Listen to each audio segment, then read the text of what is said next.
The definition which we found for entropy also help us to find some interesting characteristic for a steady flow device.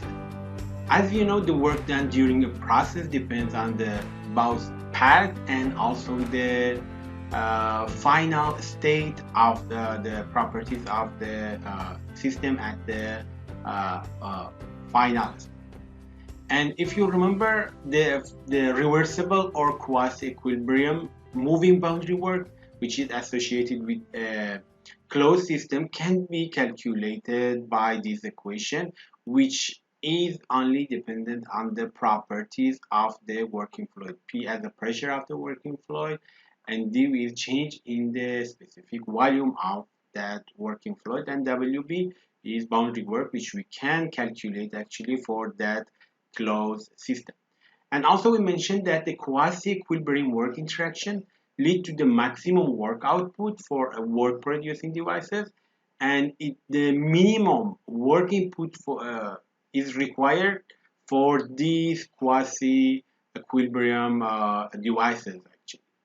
So this condition was a hint to show that when we can get the maximum work output and when we need the minimum work input for a work consuming device actually. And now it would be very insightful to express the work associated with steady flow devices as well in terms of fluid prices.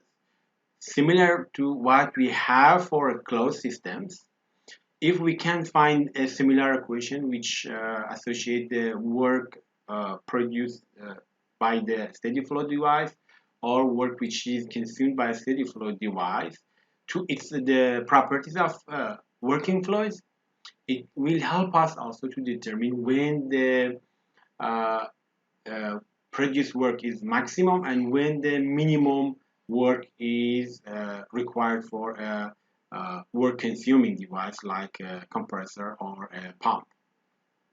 So if imagine we have a steady flow system or device like this, if we take the positive direction of work to be from the system and the surrounding or work output as a positive work, then the energy balance for a steady flow device undergoing an internally reversible process can be expressed in differential form like this delta Q uh, uh, for a reversible process or reversible differential reversible heat transfer minus reversible or differential reversible work output of that device equal to dH differential entropy, dKE differential kinetic energy, and dPE differential potential energy. This is actually the energy balance for a steady flow, reversible steady flow device or system. And as you know, this delta Q for a reversible process is equal to TdS, which we have already seen in previous slide. And also we had this equation TdS as one of the TdS relations, which was equal to dH minus V dP, all of the component of this equation, which is already introduced in previous slide. So according to this, we can rewrite delta Q reversible to be equal to dH minus V dP. Simply, you can see this is equal to this. If we substitute, and this is this TdS equal to dH minus V dP. So simply, we can substitute these uh, terms here, and then delta Q for reversible or a reversible or differential reversible heat transfer will be equal to dH minus V dP. Now, if we substitute this delta Q reversible in this equation and cancel dH from both sides of this equation, we will get this equation, which is negative delta W reversible equal to VdP plus dke plus dpe. And if we multiply both sides in negative sign, then the reversible work for this steady flow device or reversible steady device actually will be equal to this integration minus delta ke minus delta pe. And if the change in the kinetic and potential energy for the process in that steady flow device is negligible, then the reversible work will be only equal to this there, the integration of VdP or negative of the integration of VdP from initial to final state uh, of a process or that reversible process actually. This is for the work producing devices, and for work consuming devices like compressor and pumps. For these devices are reversible. In these devices, we have a reversible steady flow again, but the direction of the work is to the system. The work is done on the system, so the direction of the work is different, but the result of this equation actually will be positive. But if we use same equation to calculate the required work for the pump, or work which is going to be consumed by a pump or compressor, then the W reversible for that pump, because our initial assumption was the direction of the work to be positive when it is done by system. Here the work is done on system. So if we use same equation to calculate that work, the result will be negative. So we just remove this negative sign for these devices which consume work, and we add this in for that. It means that the reversible work which is consumed by a steady flow device, which will be again similar to this equation, but the sign is different. So as you can see here, we have a relationship between the work for a steady flow process or a reversible steady flow process. This is important. You can only use this equation when we have a reversible steady flow. Then, as you can see here, if delta K and delta P are negligible or even not negligible, if we can calculate them, this work is dependent on V and the pressure, which are the properties of the working fluid. This is our aim, as I said in previous slide. Similar to what we had for this WB or boundary work, now we have equation to calculate the reversible work in a steady flow device by information which we can get about the properties of the working fluid. And if the working fluid is incompressible, like different types of liquids, then this equation will become like this. The result of integration, we can bring this out, and this integration will be very simple equation. If V is constant for incompressible devices, liquid, then it will be the integration will be like this. To perform these integrations simply is P2 minus P1 from 1 to 2. So for an incompressible uh, fluid, this equation or reversible work will be this equation, which is a useful equation to calculate the reversible work in an reversible steady flow device actually. And another important thing is about this VDP. If you remember, we had VDP, PDV actually in previous slide. PDV is the boundary work for a closed system. But here VDP is the actually the work, the uh, reversible work. The integration of that is the reversible work which we can get from the reversible steady flow devices. And we should notice about the differences and however they seem to be similar, but they are showing two different things.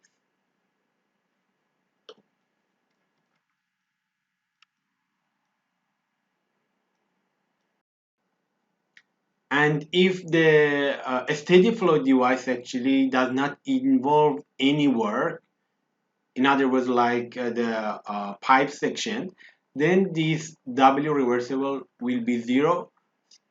This equation become equation like this, which is a familiar equation for you, which is Bernoulli equation, which shows the change in the pressure, the kinetic energy and potential energy for a fluid in when it encounter the change in the pressure or velocity and so on. So you can see also we can get this equation, the Bernoulli equation, by the equation which we found for a reversible work in a process. And you need to notice that we developed this equation for an internally reversible process, and it is only applicable for incompressible fluids that involve no irreversibility, such as friction and shock waves. And this is also important to understand when you can use the equation, the reversible work equation, actually, to calculate the reversible work. Now, why this equation, this reversible work equation which we found is important? If you remember in previous slide, we said why that boundary work equation is important. We mentioned that we can determine by that equation when the work input or work output of a device is maximum or the required work actually is minimum. Same here for a reversible steady flow device. This equation will help us to determine when the reversible work, which is produced in a device which produce work like turbine, is maximum, and when the required work for a reversible device like compressor or pump is minimum. As you can see in this equation, the reversible work is a function of the specific volume of the working fluid. So as much as this specific volume is increased, this reversible work output will increase as well. And as it is reduced, actually, the reversible work required or input is reduced. So it is obvious from this equation that reversible steady flow work is closely associated with the specific volume, as I said.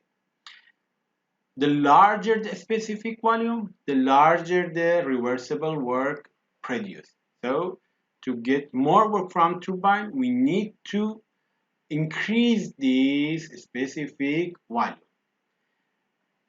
And also to reduce the required the required work for work consuming devices. Again, the larger specific volume, the will be the larger the work which is consumed by a steady flow device.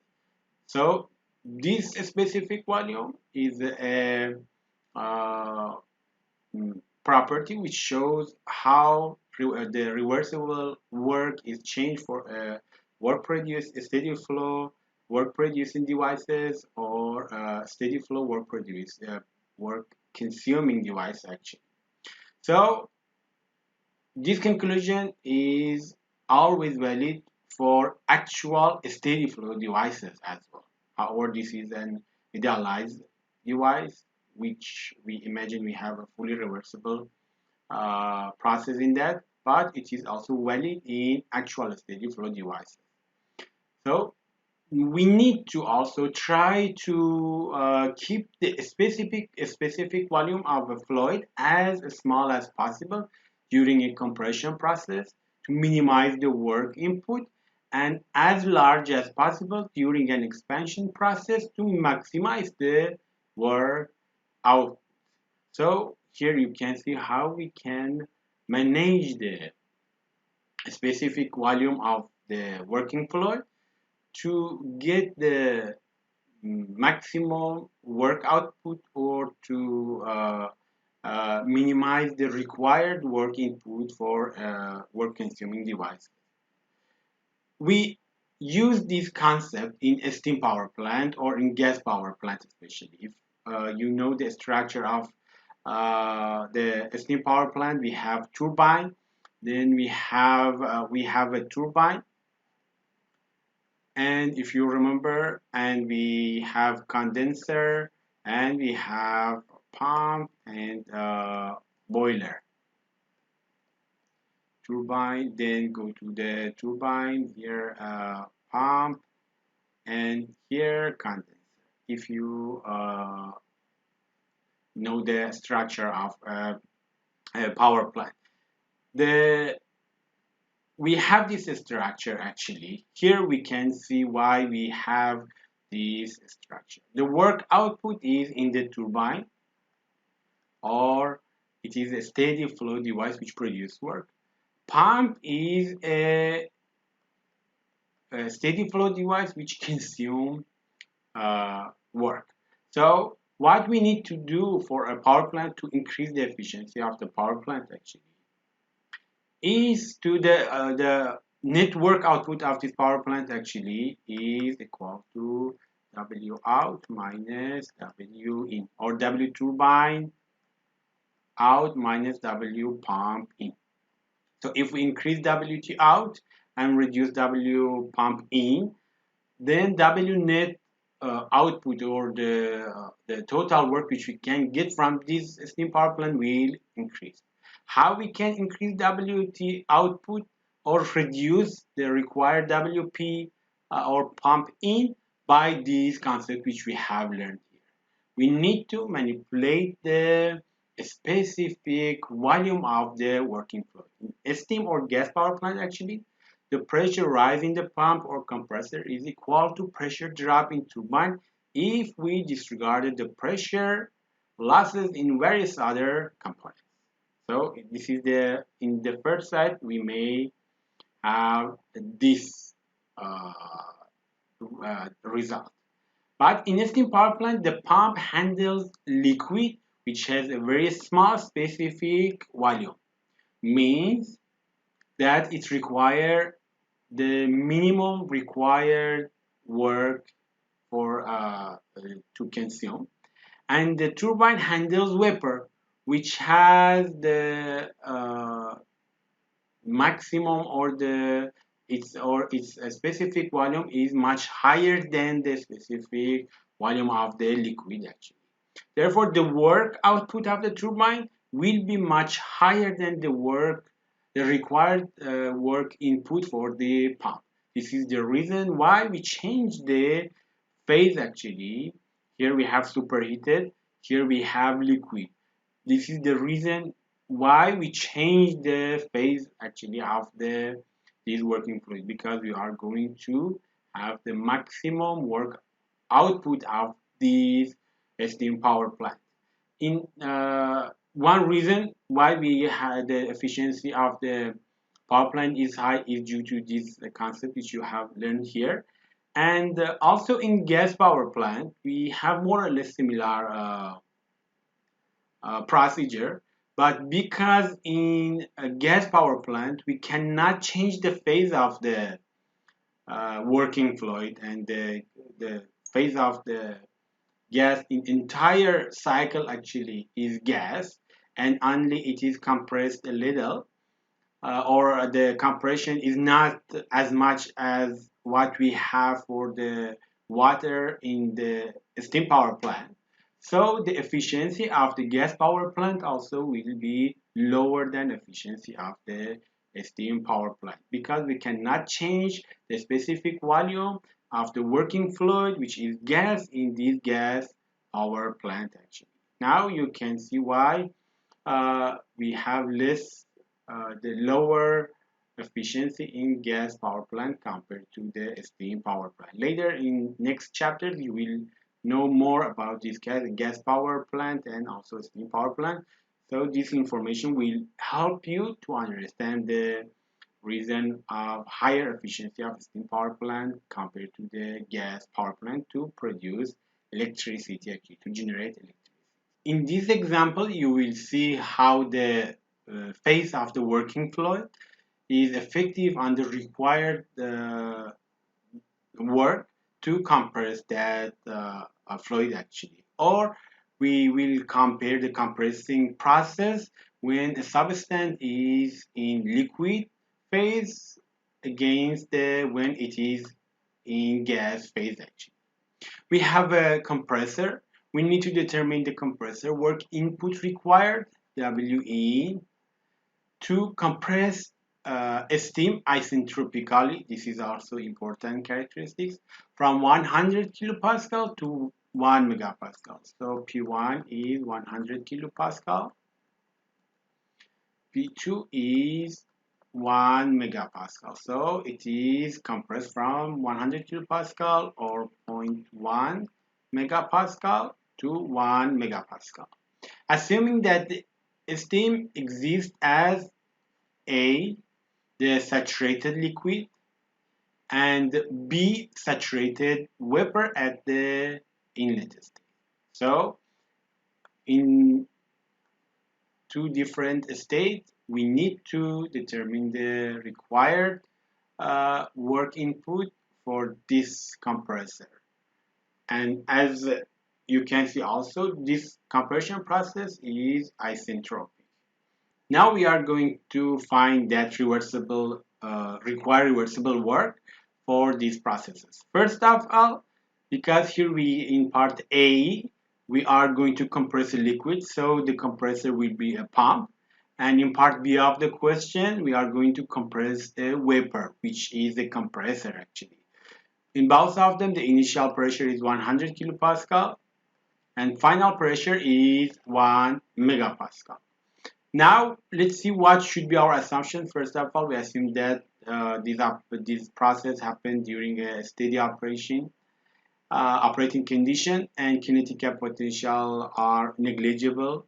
The the change in kinetic and potential energy is negligible, and you also you have seen the reason in previous chapter for these steady flow devices. And also, it was mentioned that the process in these devices or device is isentropy. First, let's select our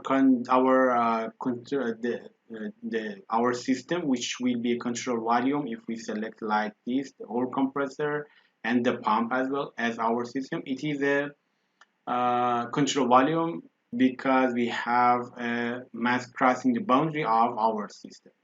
In both cases, we have a control volume. First of all, to find the required for part A, which is saturated the state of the uh, working fluid is saturated liquid.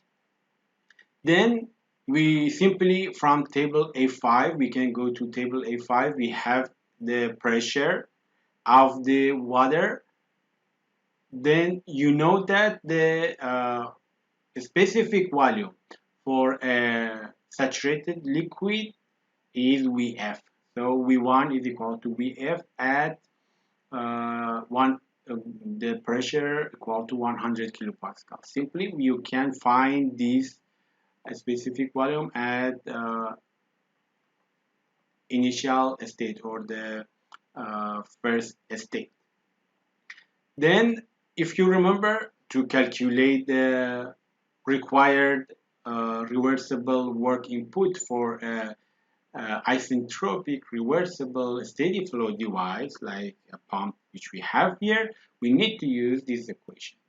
And because what we have here is saturated liquid or an incompressible liquid, it means that the specific volume of the liquid of the water during this process will remain constant. Then this equation will be simplified to this one, V1 times P2 minus P1. We have V1, P2 and P1 also are given. Then simply we can calculate this required work input for this pump to compress the water or liquid water from 100 kilopascal to 1 megapascal. In part B of the question, we have saturated vapor actually. The phase is gas. So is a specific volume of gas will change during this process. This time we need to again use this equation, but this time V is not constant and it is variable during this process. How we can find it? Uh, Generally, it is not that much easy to find this V as a function of the time or mm, during the process. So what we can do is to use the equation which we have already know about an isentropic process. Here the process is isentropic, reversible and isentropic. Then we had this ds equation which is equal to dH minus VdP, and the process is isentropic, means ds will be equal to 0. No change in the entropy during this process. And if we input this in this equation, it means the H minus VdP will be equal to 0. And it means VdP is equal to dH. So instead of VdP, we can substitute dH. So this integration will be simplified like this: integration of dH from state 1 to 2, which is will be equal to enthalpy at state 2 minus enthalpy at state 1 for the working fluid which we have here. The H1, the info to find H1 or enthalpy of the vapor which we have here, water vapor which we have here, we have this information. We know that the pressure of the vapor is 100 kilopascal, and also we have saturated vapor. Again, we can go to the table A5 and find H1 and S1 for the water within saturated vapor form actually. Then what about state 2? In state 2, we know that the pressure is 1 megapascal, and also entropy of state 2 is equal to entropy at state 1, which we have here. By this information, we can go to the table, and by table A6 actually, and by interpolation, we can find this enthalpy for state 2. Now we have H1 and H2, and by substitution of these two in this equation, we can calculate the required input work for the compressor, this time for the vapor. And if we substitute these values in this equation, the required work input for to compress the vapor from 100 kilopascal to 1 megapascal will be 519.5 kilojoule per kilogram. If you compare these two, this is 519, this one is only 0.94.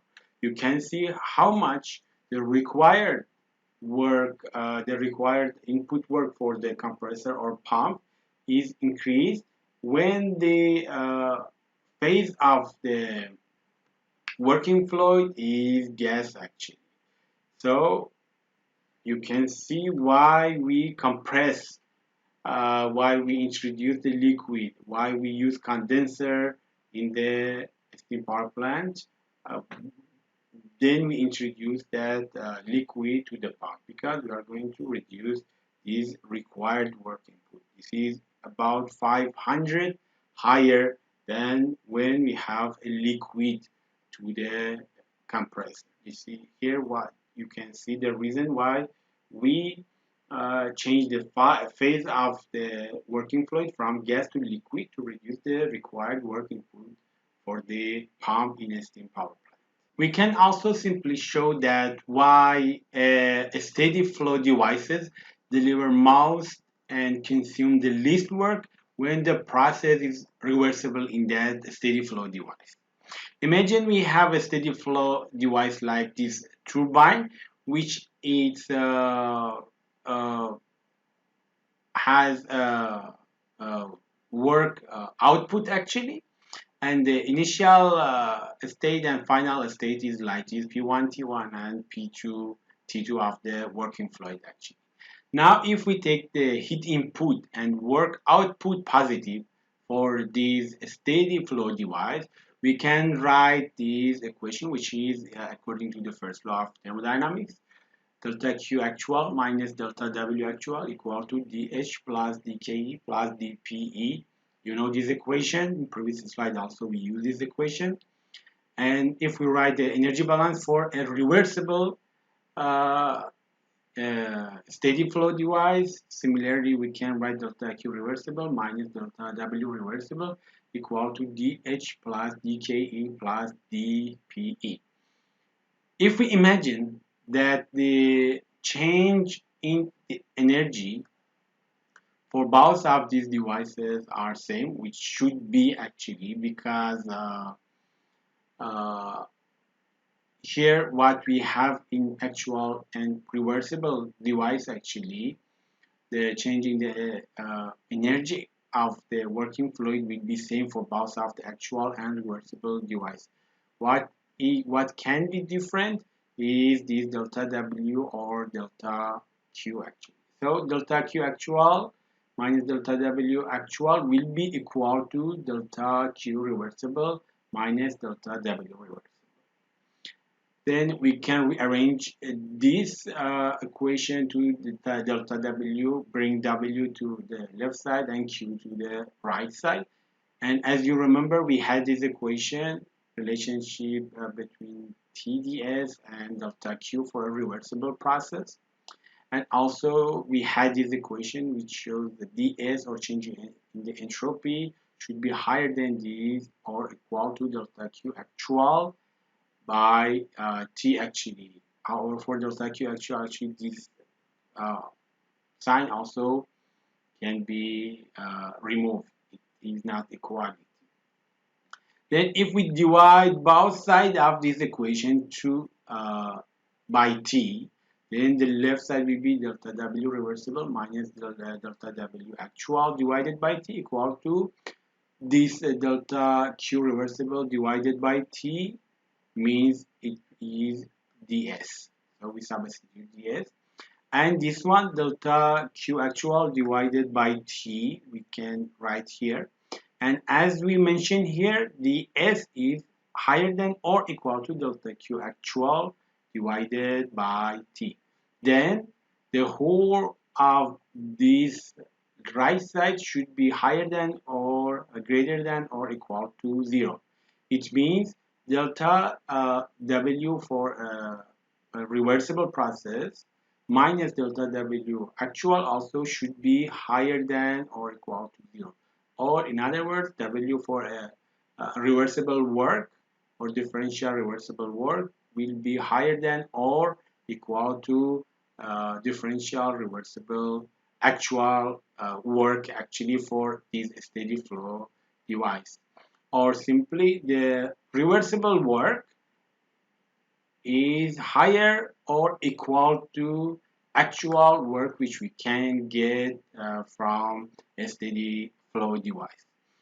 So we can conclude that work producing devices such as turbines deliver more work, and work consuming devices such as pumps and compressors require less work when they operate reversibility. And this is the proof for that. We compare two different process, two different steady flow devices, one of them with actual process with some reversibility, and one of them with reversibility. And you can see the result which shows that the reversible work, the work which we can get from a reversible uh, process, is higher than actual process.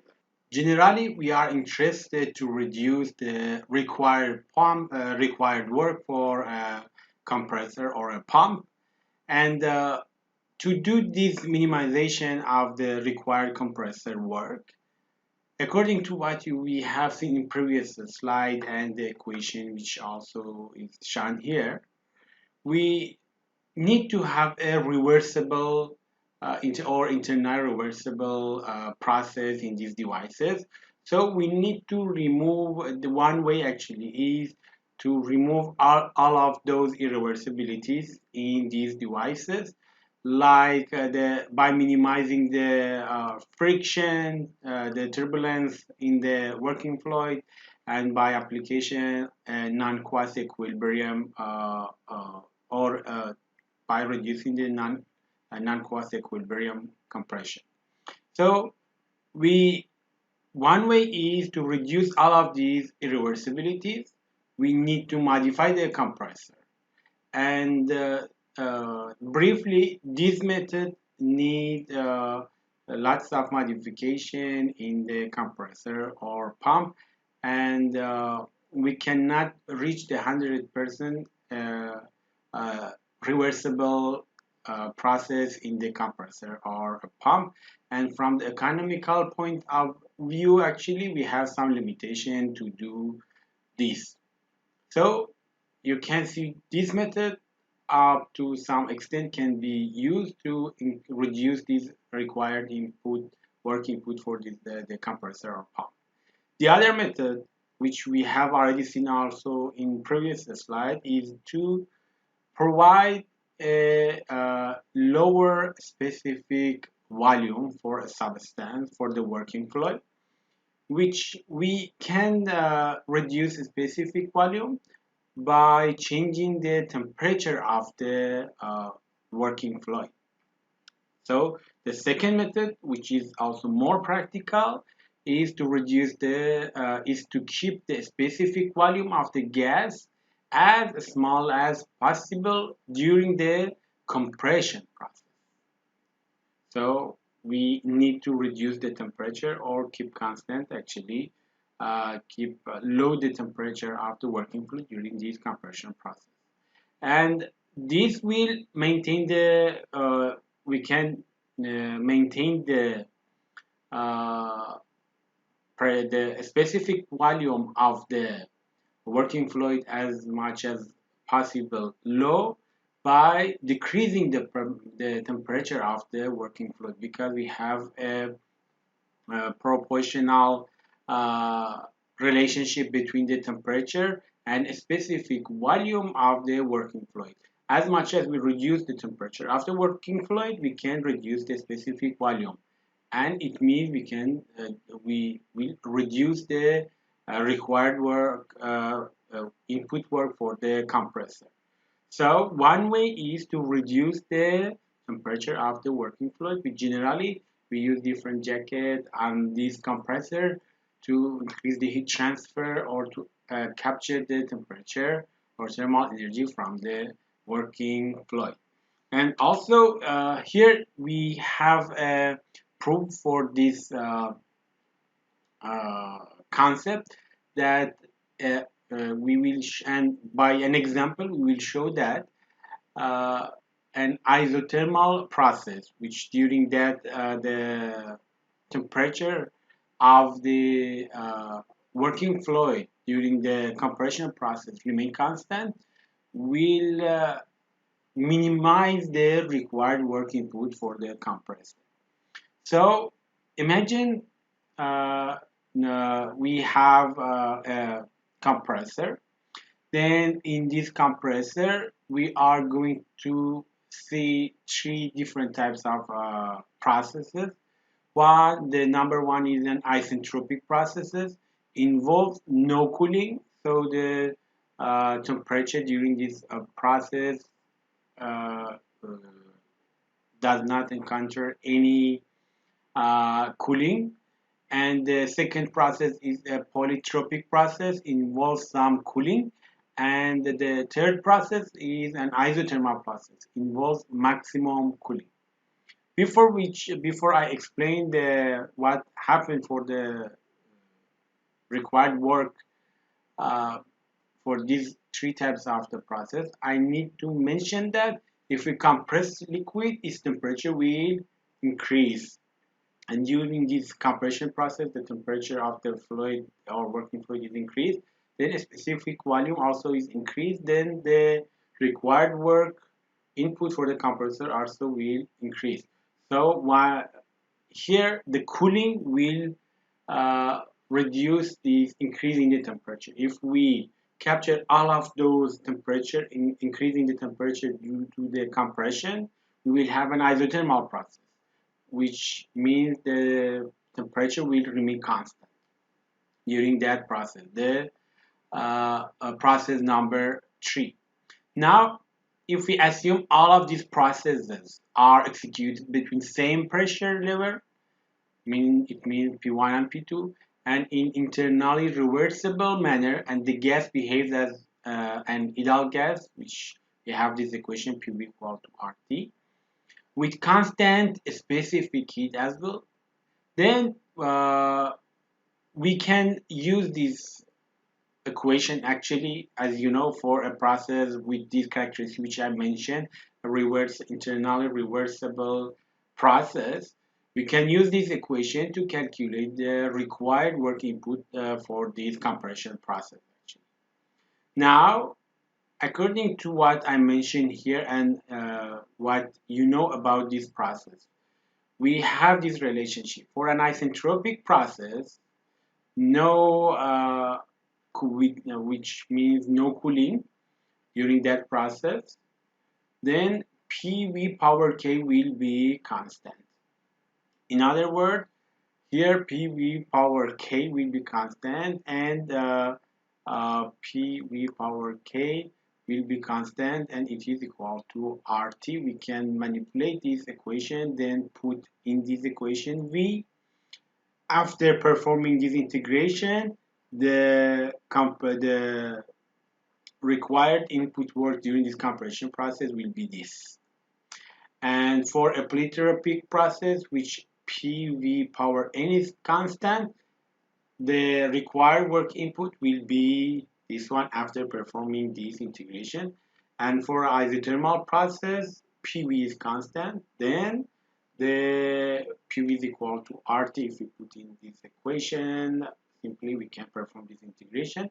Then the required input for work for this compressor will be this one. If we draw the all of these processes in a PV diagram, it will be like this. For an isentropic process is this one, this graph. For a polytropic process will be this one, and for isothermal process is this one. We can draw these processes if we substitute volume and pressure for and if we draw this PV relationship by this equation which we have actually, and if we calculate the initial and final pressure and volume by using this equation, and also if we calculate the work required work input for the compressor in all of these three processes. All of these three processes, these compression processes actually, isentropic, polytropic, and isothermal processes, are shown on this PV diagram. As you can see here, the process is compression process, pressure is increased, and specific volume is decreased. And as you can see here, the specific volume at the first side, you can see that specific volume for the isothermal process actually is more reduced, and we have already according to VDP also we can conclude that the required work input for this according to this equation also will reduce. But also we can conclude from this integration the left side of this graph is equal to this integration VdP, or the required the work input for this compressor actually.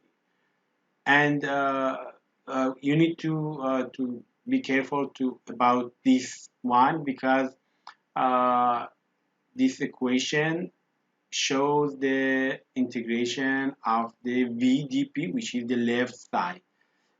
In previously we had PDV, but what we have here is VdP, which this integration is the left side of this PV diagram actually. So this is W reversible in for the compressor. For isothermal process, this area actually for the polytropic and this one for isentropic. So obviously you can see here the required or work input for the isothermal process is lower than the required work input for the compressor when we have a polytropic or isentropic process. And as you can see also in this graph, as much as the uh, more heat is captured from the working fluid during this compression process until we reach an isothermal process, the required input work also is reduced because, as you can see, polytropic is between these two.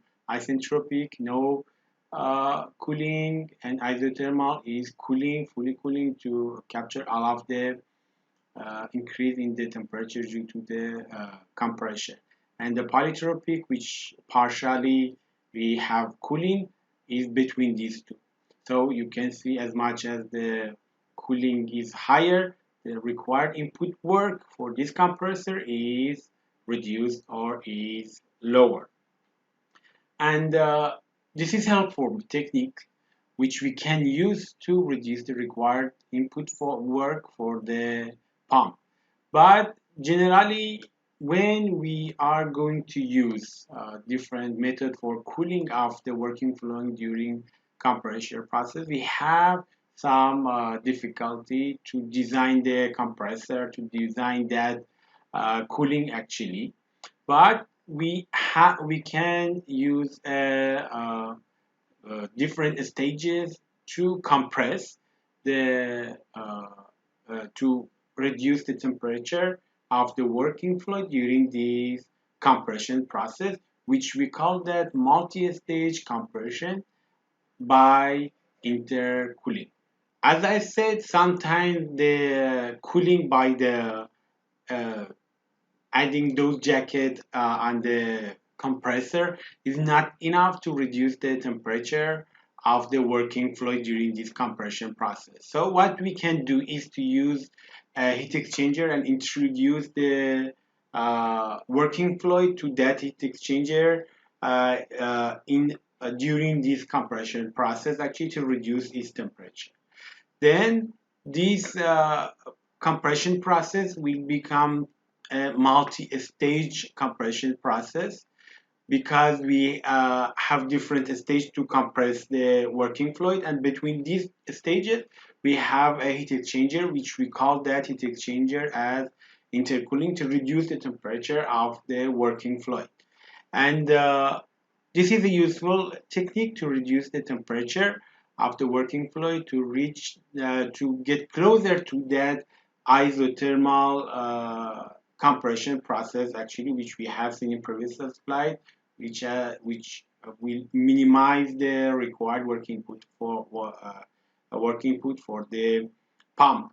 And ideally, the cooling process take place at constant pressure, and the gas is cooled to be to the initial temperature at each intercooler. This is the purpose and our objective of using of these intercooler.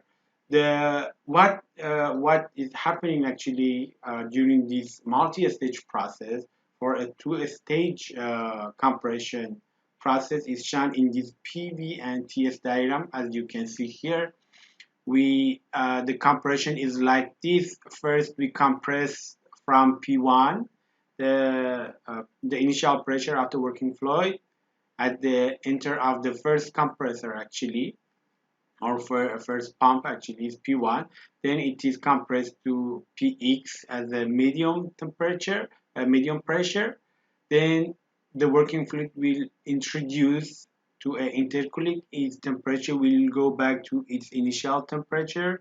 This is isothermal line actually. So the temperature of the working fluid on this line is constant. So we use the intercooling to reduce the temperature of the working fluid to its initial temperature. Then again, we introduce the working fluid to another compressor, and again, it will compress more to the final pressure which is desirable. And generally, this method is being used when we are going to reach high pressure, or the we are going to compress the working fluid in high compression or high pressure actually.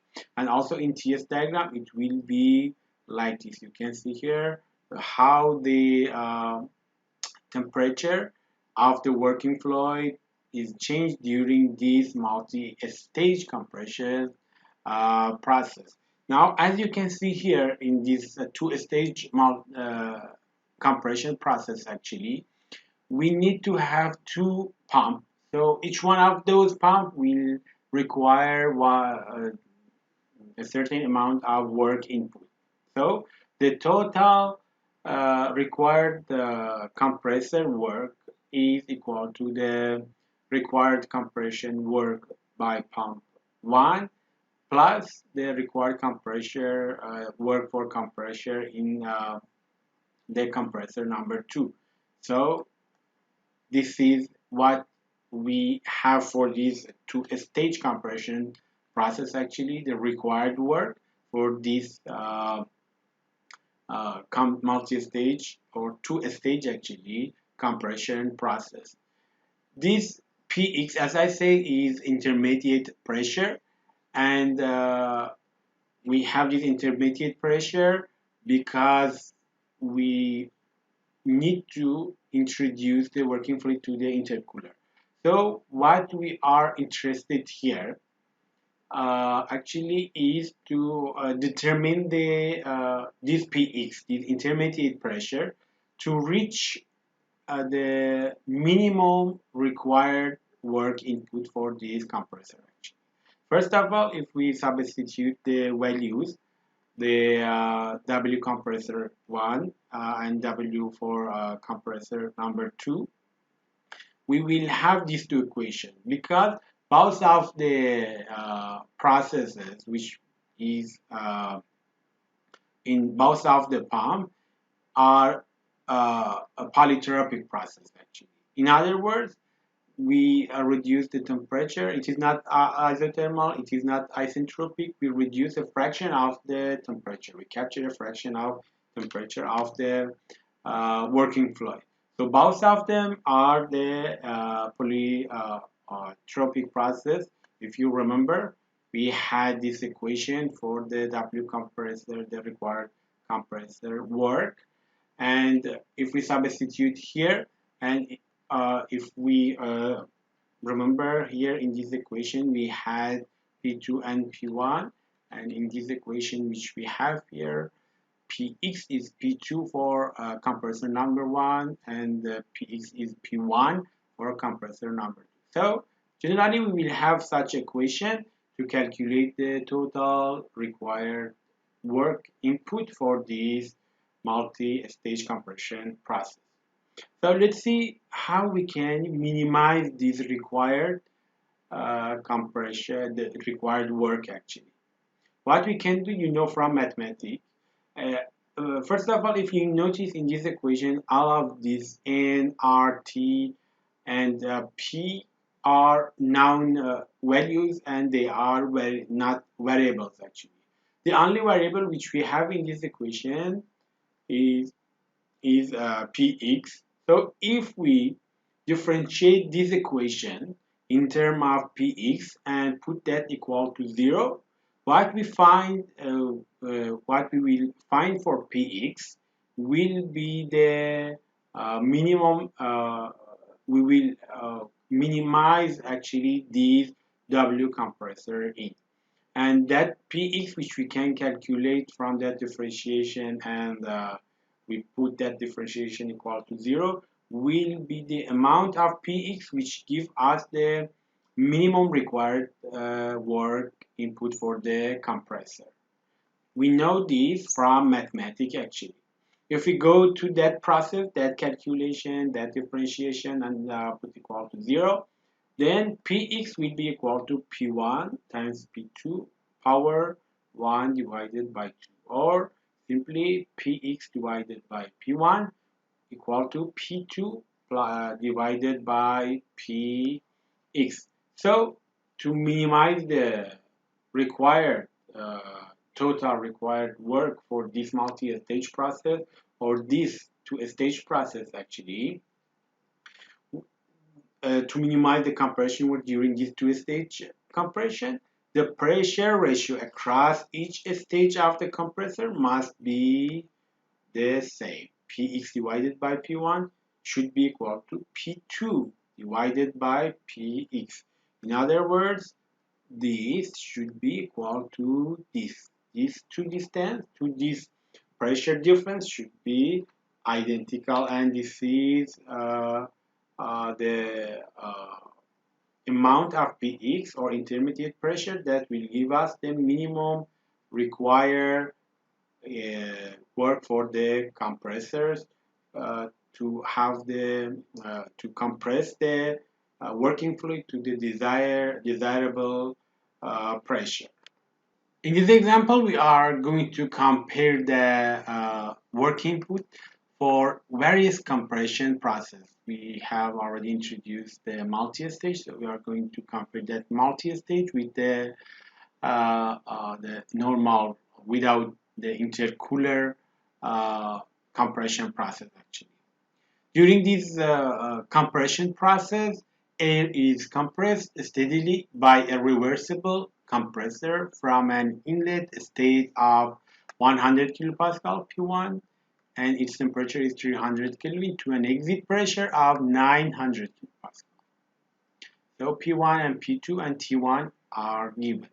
We need to determine the compressor work per unit mass for A when this process is isentropic compression with K or specific heat ratio equal to 1.4, and B when this process is a polytropic compression with N equal to 1.3. And in part C, we need to calculate these compressor work per unit mass when the process, this compression process, is isothermal compression. And in part D, this process is an ideal two-stage compression with intercooling with a polytropic exponent of 1.3. You can see here we have four different types of processes for a compression process, and we are going to compare the required input of the compressor for each one of these compression processes. First of all, as it was mentioned also in the question instruction, we can have this assumption. We have a steady operating conditions. At a specified condition, it can be treated as an ideal gas.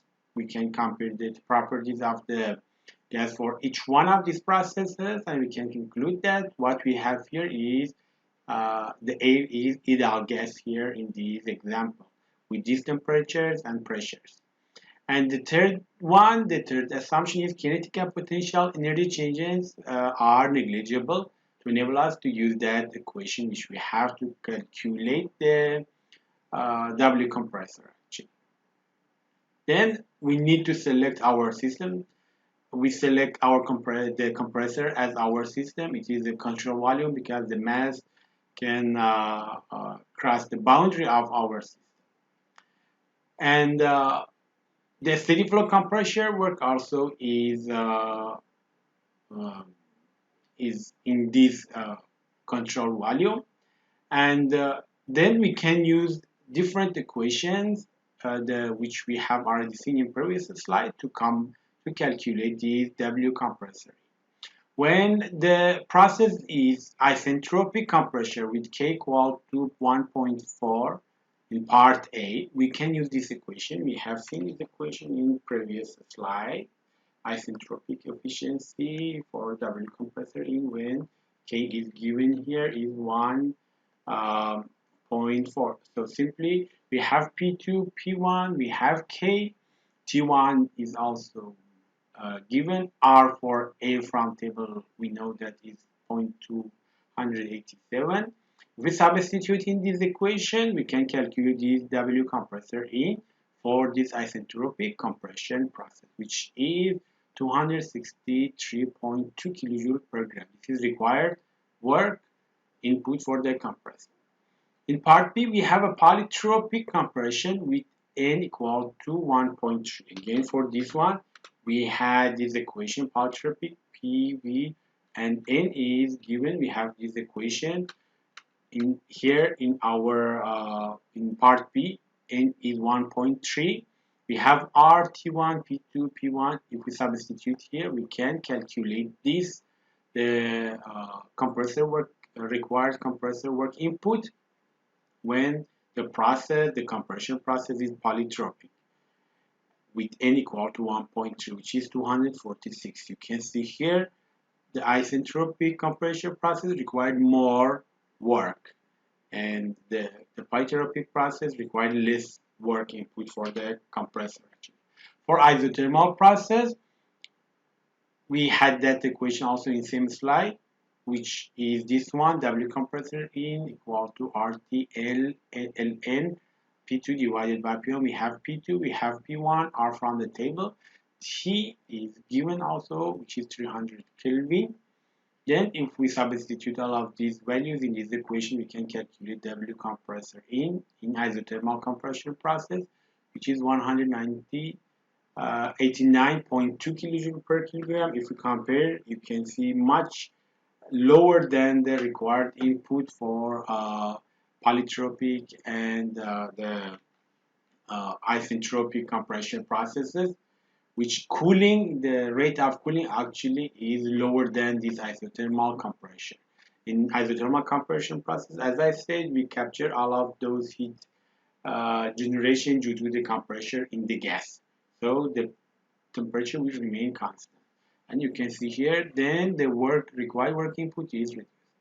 Now let's calculate this required work input in the party, which we have a multi-stage or two-stage actually compression process. First of all, we need to find Px, the ideal compression, the pressure ratio, which or that intermediate pressure ratio, which give us which determine the minimum required input work input for the this compression process. So Px equal to P1 P2 power 1 by 2, the equation which we have seen in previous slide.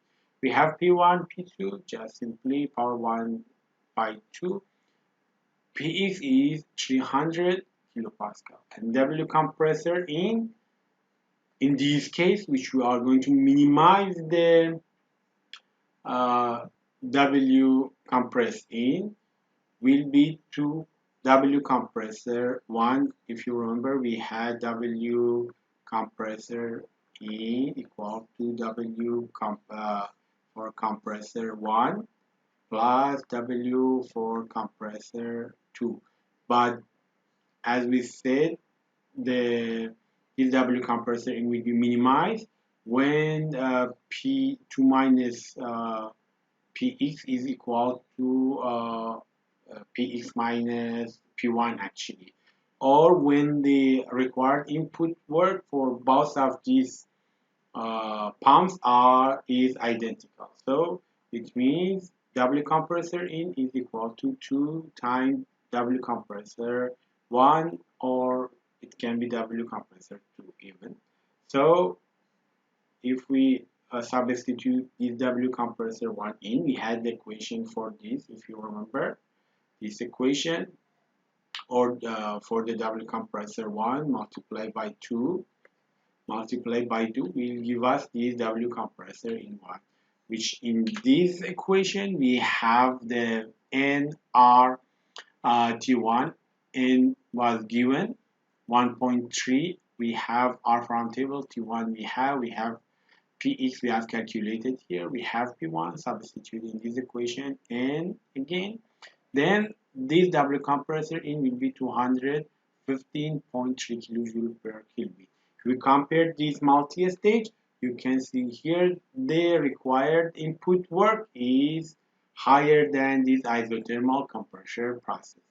But as you can see, it is lower than that isentropic and polytropic compression process.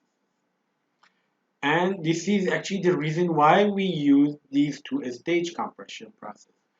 Generally we cannot reach an isothermal compression process, so we by this multi-stage compression process we can reach or get closer to the isothermal compression process. Then the work input will be required work input for the compressor will be lower than the isentropic or polytropic process actually, with same amount for N.